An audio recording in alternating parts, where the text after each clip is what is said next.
Tinokuchingamidzai kuchechi yeChrist Embassy yepamhepo yatinoita muchishona. Iko zvino hapachina chikonzero chokupedza svondo rose usina kupinda chechi, nokuti painopindwa unenge usipo, kuda wakanga uri kubasa pakaenda vamwe kuchechi, kuda wakanga uri parwendo, kuda chechi yeChrist Embassy haisati yakuwanikwa kwaunogara, kana kuti unofarira hako kudzidza shoko raMwari nechishona. Ino ndiyo yave chechi yako. Chipinda Kunamata. Tinokuchingamidzai zvakare kuchechi yedu yeChrist Embassy iyo yatinoita pamhepo. Ndinoimba shoko raMwari riri kuramba richiwedzerwa mumwoyo yenyu. Muri kukura mukunzwisisa Mwari, muri kukura mukunzwisisa chiKristu. Naizvozvo tasvika panguva yekuti tinge tinonyengetera. Tisati tanyengetera, tine shoko raMwari ratoda kuti tishandise mukunyengetera kwedu, riri kubva kuna vaKorosi 1 ndima 9 kusvika pa12. Inoti iyo: saka nesuwo kubvira pazuva ratakanzwa hatiregi kukunyengetererai nokukumbira kuti muzadziswe nokuziva kwazvo kuda kwake pakuchenjera nokunzwisisa kwose kwomweya, kuti mufambe sezvinofanira Ishe, muchimufadza pazvose, muchibereka zvibereko pamabasa ose akanaka, muchikura pakuziva Mwari kwazvo, muchisimbiswa nesimba rose, nesimba rokubwinya kwake, muve nemwoyo murefu nomufaro, muvonge Baba vakatikwanisa kuti tipiwe nhaka yavatsvene muchiedza. Haleluya. Ndofunga kunzwa kwamaita shoko iri rinoreva zvose zvatoda kunge tichinyengetera. Toda kunyengetera tichikumbira kuti muzadziswe nokuziva kwazvo kuda kwake pakuchenjera nokunzwisisa kwose kwomwoyo. Haleluya. Ngatinyengeterei. Mwari Baba, nomuzita raIshe Jesu Kristu, tinokutendai samasimba, tinokutendai neshoko renyu samasimba, iro riri kuramba richiwedzerwa mwoyo yedu kuvana venyu samasimba, vari kukura mukati meshoko raMwari, vari kukura mukukuzivai, vari kukura mukuziva nhaka yavo muna Kristu Jesu. Tinokutendai samasimba nechiedza cheshoko raMwari chikuramba chichiwedzerwa mukati memwoyo yavo, mukukuzivai, mukuita zvinoda shoko renyu. Tinotenda samasimba nezvibereko zviri kuonekwa mukati meupenyu hwavo zveshoko raMwari, kuwandudzwa mumafungiro avo, kuwandudzwa mumabasa avo nekuda kweshoko raMwari riri kuramba richiwedzerwa mavari. Samasimba tinokutendai. Tinokutendai nerudo urwu rwatiri kuona. Tiri kuona zvibereko zviri kuonekwa mwana venyu. Tinokutendai samasimba. Zvakawanda zviri kuonekwa mukati meupenyu hwavo. Minana iri kuonekwa zuva nezuva mukati meupenyu hwavo, kuburikidza neshoko renyu riri kuwanda mavari. Samasimba tinokutendai nemuzita raIshe Jesu Kristu. Amen. Haleluya. Iko zvino toda kuti tinyengetere. Tava kunyengetera nedzimwe ndimi tichitenda Mwari, tichiti Mwari, shoko renyu riri kuwanda mukati meupenyu hwedu, tichivatenda nechiedza cheshoko ravo mukati memweya yedu, kukura kwatiri kuita mushoko ravo. Saka munamato uyu ndokutenda Mwari. Ngatitendei tichishandisa dzimwe ndimi. Oh, sante kira pora mane de cause libode kila poda gihastes. Lo zotokare de cause libode de ketelitriga bode grows lipote garali. Kaleze tigamoria. Tribathon de cause lidrega bode Christ de koboga hastes. Lo sotomoria de cause ligarali. Gali zute gimoria. Teleporia de causes ada gila crisis. Lo sotomoria de cause libode kategamari. Oh, samasimba tinokutendai. Tinokurumbidzai. Oh, sheke mazonda. Cause libode grata kilaboga hastes. Manda ba sheke de cause ligra. Lo zotogaria. De cause lidriga tele kategamori garali. Lande sora de cause de kitili triga bade garia. Tinokutendai samasimba. Tinotendai neshoko renyu. riri kuramba richiwanda mukati memwoyo yedu nemuzita raishe Jesu Kristu. Amen. Haleluya. Iko zvino muchaverengerwa rhapsody, moimbirwa uye mozonzwa shoko raMwari kubva kuna mufundisi. Mowane svondo yakanaka. Tatenda. Chidzidzo cherhapsody chatinopiwa namufundisi Kristo Yakilome. Musoro wenyaya unoti usatongwa nezvinhu zvenyika ino. VaRoma 8 ndima 28 inoti tinoziva kuti zvinhu zvose zvinobata pamwe chete kuti zviitire zvakanaka avo vanoda Mwari, avo vakadanwa sezvaakafunga. Panyika pano pane zvinhu zvakawanda, hapana chimwe chazvo chiripo kukukanganisa. Kunyange mamiriro ekunze haafaniri kukukanganisa. Tine mwaka yegore, ringava zhizha, chingava chando, ingava nguva yemvura. Mwaka yose iyi iripo kukubatsira, yakasikirwa iwe. Muna Genesis 8 ndima 22, Jehovha vakati, nguva yose yenyika, kudyara nokucheka, kutonhora nokudziya, zhizha nechando, masikati neusiku hazvingagumi. Saka mwaka yegore haisi kuzopera. Mwari ndivo vakaiisa, asi vakakupa simba rekuitonga. Saka kungatonhora hako, kungapisa, zvose izvozvo hazvifaniri kukukanganisa. Unofanira kuzvitonga. Vamwe vanotaura vachiti, utano hwangu hwanga hwakanganiswa nechando ichi, saka ndanga ndakarara kumba. Izvozvo hazvifaniri kuitika. Chando hachifaniri kukutonga, kupisa hakufaniri kukutonga. Saka usataura kuti wakanganiswa nechando. Kune vamwe vanofunga kuti chando chinofanira kuuya nechikosoro, saka vakawanda vanovenga nguva yechando. Zvino iwo unogona kunge wakazvarwa patsva, haufaniri kutya nguva yechando. Tonga chando, usachirega chichiita zvachinoda pauri. Unoshandisa mashoko ako kuchirambidza kuita izvi. Kungasapisa hako muchando macho, asi chando chacho hachizogoni kukukanganisa. Saka chitanga kurayira mwaka kuti ikuitire zvaunoda iwe. Vamwe vanogona kunge vari kuti vanhu vari kubata chikosoro kwose kwose, dzihwa riri kuwanda. Iwo haufaniri kunge uri kutaura kudai. Iti utano hwangu hwakamira zvakanaka. Pandiri hapana zvirwere. Ndinofema mhepo yangu ndoga, imhepo izere mweya mutsvene. Chitotanga kutaura iko zvino uchiti, ndinotonga mamiriro ekunze, ndinotonga mwaka yegore, haigoni kukanganisa utano hwangu. Ndine upenyu husingaperi, hapana chinogona kundiparadza, hapana chingandikurira. Ndinofema mhepo yangu ndoga. Haleluya. Namata mumashure mangu uchiti, muzita raIshe Jesu, ndinotonga zvinhu zvinotonga vanhu venyika ino. Ndinoshanda nesimba ramweya mutsvene, saka ndinotonga zvinhu zvenyika ino. Ndinotonga mwaka yegore. Zvinhu zvose zvinondishandira, zvinoita kuti zvinhu zvindinakire.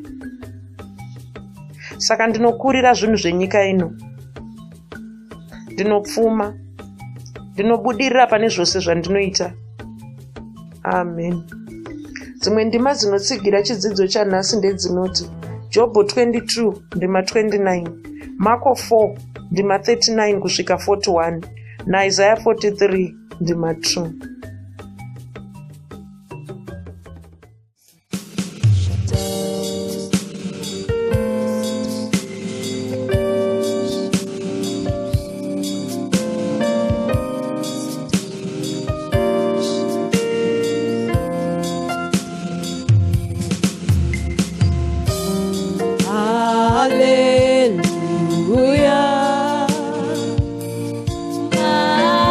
Akakunda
Haleluya.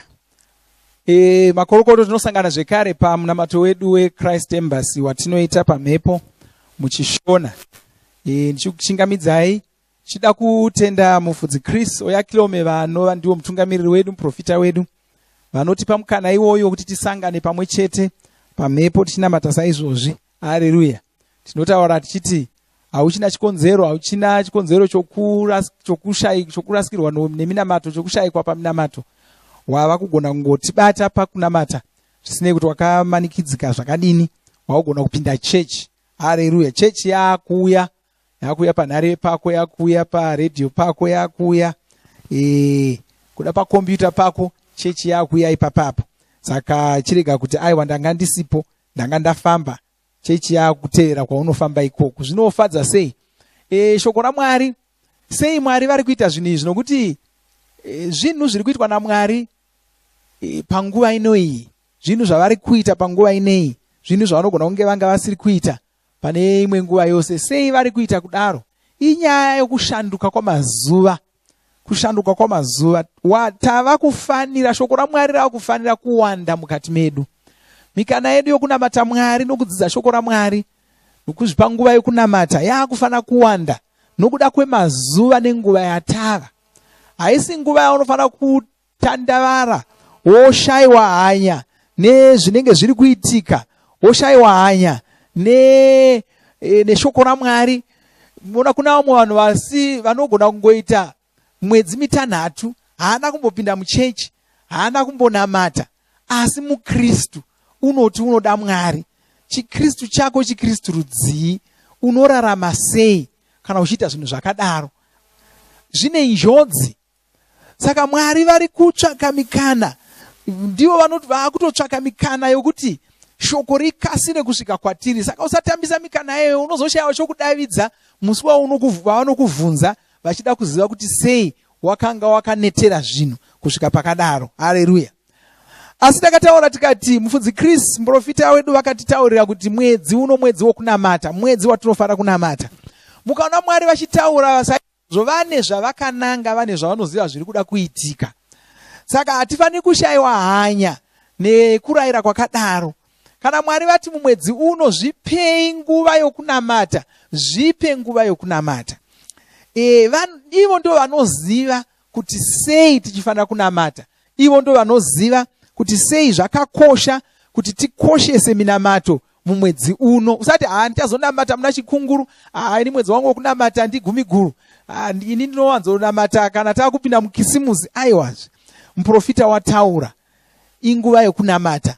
Batana nevamwe tichinamata, uye paunenge uchibatana nesaizvizvi unenge uchibatana nevanhu pasi rese vachinamata, tichipiwa zvinhu zvokunamatira zvacho. Izvo zvakakoshawo kune vaya venyu vanopota vachigamuchira mashoko acho anotitungamirira tonyengeterera chii. Mashandisei mashoko iwayo, nokuti Mwari vanenge vari kutiudza zvinoda kunyengetererwa zvacho. Zvimwe zvacho zvinenge zvichibata upenyu hwako, zvichibata mhuri yako, zvichibata zvinhu zviri kuitika pauri. Zvino kana ukashayiwa nazvo ukasazvinyengeterera, zvikazondomoka pauri ipapapo, unozoshayiwawo kuchema naye. Haleluya. Saka koshesai mashoko atinopiwa nechiprofita iwaya. Ndoda kuti ndakakudzai kuti tiri kudzidza pamusoro peminamato mumwedzi uwo unoyu, uye zvidzidzo izvi tiri kuzvitora zvidzidzo zvemurapsodi zvakasinyorwa mumakore apfuura namufudzi Chris. Chidzidzo chandoda kuti titarire nhasi tishandise pakudzidza kwedu ndichinoti namata muzita raJesu Kristu. Namata muzita raJesu. Johani 16:23, kwai zvose zvamunenge muchakumbira kuna Baba vachakupai izvo muzita rangu. Haleluya. Saka usangonamata, namata muzita raKristu. Mumagwaro ose hapana pakambonzi muKristu anamate kuna Jesu kana kuti kuburikidza naJesu. Pano musiyane ipapo. Hatinamati kuna Jesu, tinonamata kuna Mwari Baba. Asi tichinamata tichishandisa zita raJesu, takamira mutsoka dzaJesu. Uyezve hatina kunzi tinamate kuburikidza naJesu. Jesu haarisi svikiro romukristu.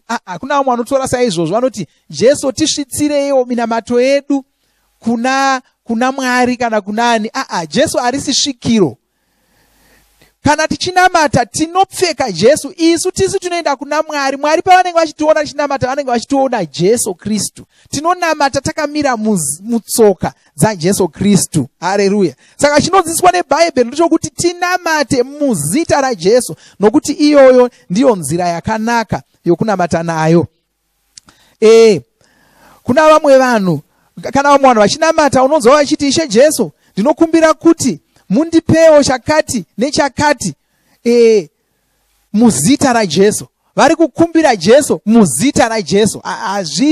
Haugoni kuenda kumunhu wakamira mutsoka dzake. Kana watosvika pamunhu uya iwe hakutofanira kuva iwe, hauchagoni kuva iye, nokuti iye uripo.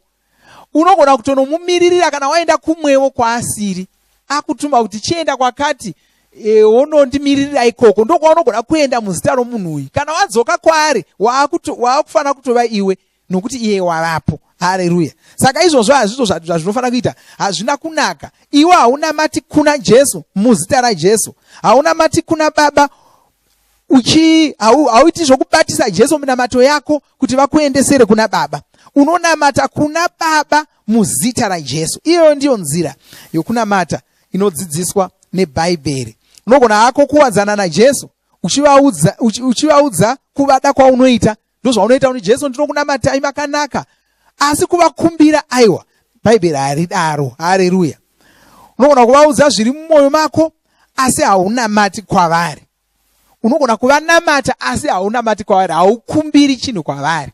Ndo zvaunofanira kunzwisisa. Unovanamata asi haunamati kwavari, haukumbiri chinhu kwavari. Nokudaro kana uine chinhu chaunoda kukumbira kuna Baba, uchida kuchiwana, chikumbire muzita raJesu, kwete kuna Jesu, kana kubatisa Jesu mukumbiro wako iwoyo. Unofanira kuziva kuti savaKristu hatifaniri kuva nomunhu anoenda pakati pedu naBaba kuti atifambisire mashoko. Mwari Baba vakativhurira mukana, vakativhurira mukova, vakati huyai moga. Jesu ndo vakatiudza kudaro, Bhaibheri ndo rotiudza kudaro. Vanoda kutiona isu tichiuya toga asi tiri muzita raJesu. Havadi zvokunzwa kuti Mwari Baba munamato uyu wandakuvigirai ndaubatiswa natichafara, ndiye wandibatisa munamato uyu, kwanzi mukasire maudavirawo. Mwari havadi izvozvo, vanoti tichafara wacho uri kupi? Haleluya. Nokuti vanomuda iye. Mwari ndo Baba vedu. Hapana baba vanoda kuti mwana wavo aite zvokupotera. Aiwa, hapana baba vakadaro. Vanoda kumuona ukatopotera, baba vanototsamwa kuti unonditya chii? Handisi baba vakanaka here? Ndiri ruma here? Haleluya. Amen. Saka kunamata muzita raJesu zvinoda kuti iwe unenge wakamira mutsoka dzaJesu, ndo zvandataura. Ndiwo unenge wava inzwi ravo. Namamwe mashoko, kunyange uri iwe ari kukumbira chimwe chinhu kuna Baba, Jesu ndivo vanenge vari kuchikumbira, nokuti iwe uri kuchikumbira muzita ravo. Ichi ndicho chikonzero zvisingagoni kuti Mwari vasakupa zvaunenge uri kukumbira kana ukazvikumbira muzita raJesu. Saka unoona, ukakumbira zvinhu muzita raJesu unenge wazvirerusira. Nokuti zvinhu zvaunenge wakumbira izvi zvinenge zvinoita sokuti Jesu ndo ari kukumbira. Zvino Mwari haagoni kunyima Jesu chimwe chinhu. Saka unenge wazvirerusira. Vamwe vanhu vanofunga kuti minamato yavo havasi kudavirwa. Kudai nyaya yokuti havasi kuenda muzita raJesu, vari kuenda vakapfeka umwe munhu. Zvino minamato yavoyo haichazikamwa kuti ichadavirwa here kana kuti haisi kuzodavirwa. Jesu akatipa mvumo iri pamutemo yokuti tishandise zita ravo iri. Isu tine mvumo iri pamutemo yokuita zvinhu zvatinoita takamiririra Jesu, tichiita sokuti ndivo vari kuzviita. Nenzira imwe chete iyo rimwe gurukokuta rinogona kutumwa kunomiririra mutungamiriri wenyika pamusangano. Saka kumiririra kwatinoita Jesu wangofanira kumiririra kunogona kuitwa negurukota rakamiririra mutungamiriri wenyika yaro. Haleluya. Kana gurukota iri rasvika pamusangano uyu, rinoita zvose zvarinoita muzita romutungamiriri wenyika, nokuti rinenge riri pamusangano uyu rakamiririra mutungamiriri wenyika uyu. Vanhu vari pamusangano uyu vanozorigamuchira semagamuchiriro avaizoita mutungamiriri wenyika uyu. Ndo zviripo izvozvo. Iwe unenge waita segurukota rakamirira Jesu uchienda kuna Mwari. Mwari vanozokugamuchira sokugamuchira kwavanga vachazongoita Jesu kana wakaita saizvozvo. Nenzira imwe cheteyo iwe uri pachinzvimbo chaJesu. Nokudaro haugoni kunamata kuburikidza nomavari, haugoni kuita zvokuvabatisa minamato yako. Ivo vakapa masimba avo kwauri.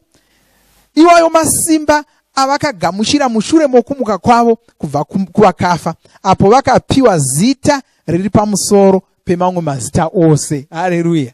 Saka patiri kunyengetera nokunamata mumwedzi uno, mukana tataura tikati mukana wedu wokudzidzawo pamusoro pokunamata.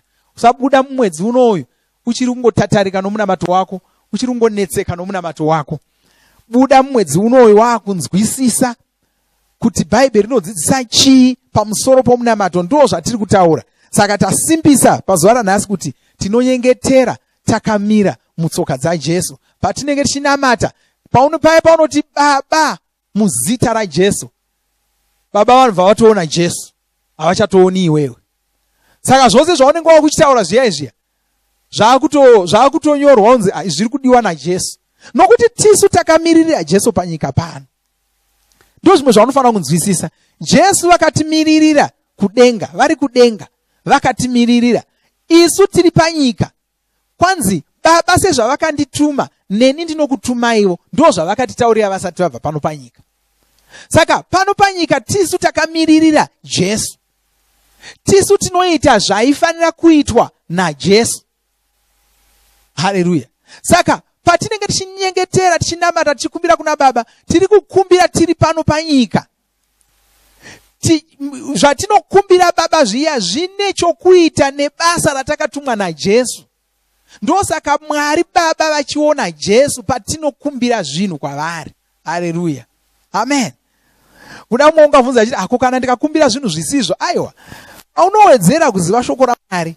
Uchiwedzera kuziva shoko raMwari, hauzonetseki nokuti zvinhu zvandakumbira ndizvo here kana kuti handizvo. Unenge wakuziva, uye kana shungu dzako dziri shungu dzaJesu, unozovavarira zvinovavarirwa naJesu. Hauzovi nemamwe makaro anokutsvakisa zvimwe zvinhu zvisinei naJesu. Haleluya. Amen. Saka ndo zvaunofanira kuita izvi. Regai tinamate ndisati ndavhara. Baba, ndinokutendai nezita raJesu Kristu. Ndoda kutendai nokuda kwomumwe nomumwe wabatana neni pamunamato pano. Nezita raJesu Kristu ndonamata ndichiti vanokura vakunzwisisa kwavo pamusoro pomunamato. Uye mwedzi uno pavanenge vachinamata, zvinhu zviri kushanduka. Ndinotaura iko zvino kuti zvinhu zviri kushanduka mudzimba umo, zvinhu zviri kushanduka mumuridzo, zvinhu zviri kushanduka kubasa kwako nezita raJesu Kristu. Nezita raJesu Kristu zvinhu zviri kushanduka mumari dzako. Mhindu dzako dzanga dzichikunetsa, dzanga dzisingiri kufamba zvakanaka, dziri kufamba zvakanaka kutanga mwedzi uno muzita raJesu Kristu. Baba, ndinokutendai, ndinokurumbidzai. Haleluya. Amen. Zvakanaka. Ngatisangane zvekare musvondo rinouya.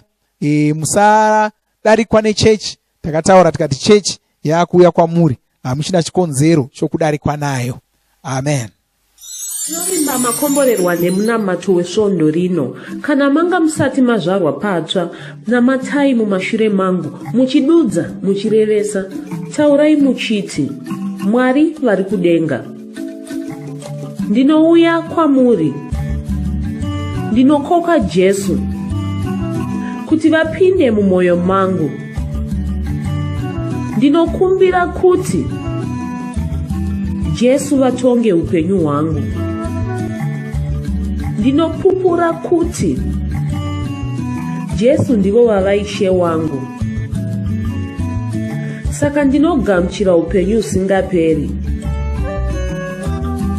mumweya mangu.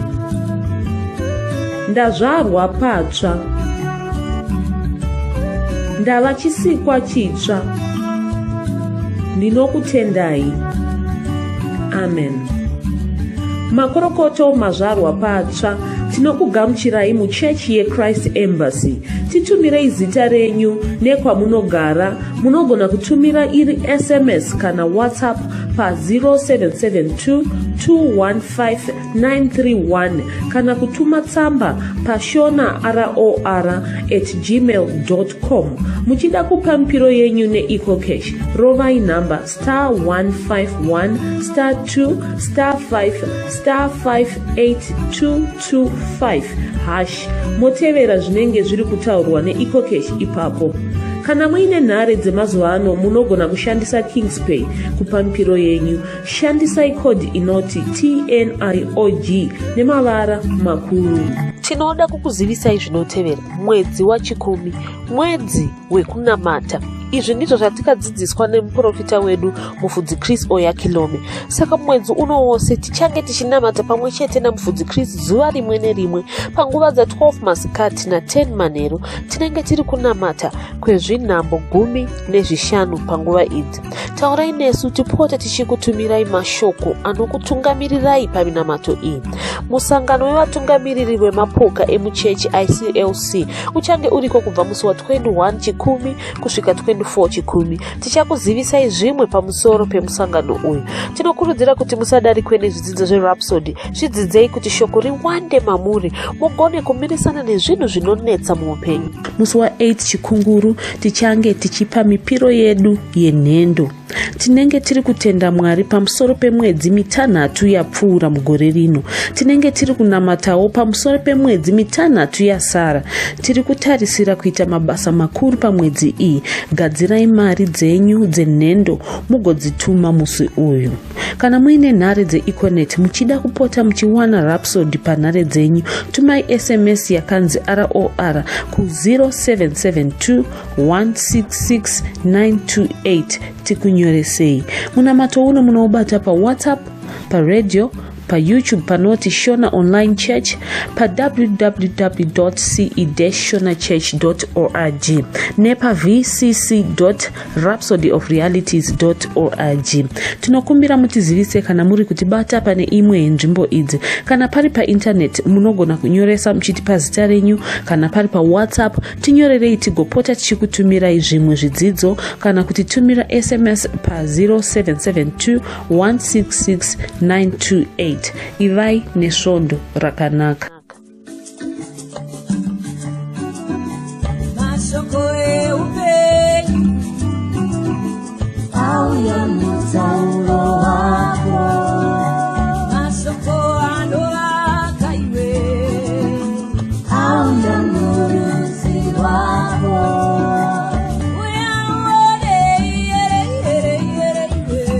Rhapsody bhuku reupenyu